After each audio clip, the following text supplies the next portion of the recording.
Rise of Prussia is a strategy game based on the 7 Years' War in Europe. More or less is a story of Frederick the Great, the King of Prussia. And we are telling the story in this game about this big war which lasted 7 years, where Prussia was surrounded by enemies on all sides. And in the game you can play one of the sides and try to do as good or better than history. In the game, you're supposed to be at the head of the state and at the head of a coalition. It's a two-sides game. The one is playing Prussia and their allies, and the other side is playing Austria, France, Russia, which are fighting Prussia. The game engine is a simultaneous turn-based system. That is, you play your turn, the opponent plays his turns, and both turns are solved together during a hosting phase, like kind of collision phase.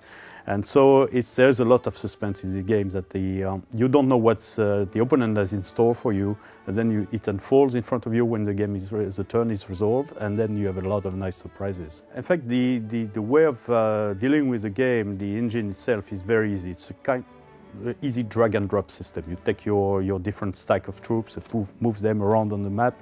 So it's very easy and not difficult to master. What is more difficult to master is the overall strategy and how you will coordinate your different troops and send them at the right place. Try to not waste too much of your initial assets, because you have also to take care of supplies, of replacement and reinforcements. So the difficulty in the game is not in handling the game directly through the interface or the map, but more in terms of planning your strategy. And in that point, you may need a little bit of training. One of the interesting things, for example, is a multiple choice events. We didn't have that before. That is, now when you receive an historical event, you can change from history and choose different opportunities according to what you are actually doing in the game. Our plans, and our team is already working on that, is to offer, after let's say the first 6 months of success on this game, new scenarios, new expansion covering the Austrian Succession War, the Polish Succession War, everything that happened in this time frame, in this era. We have included in this game a huge amount of historical information.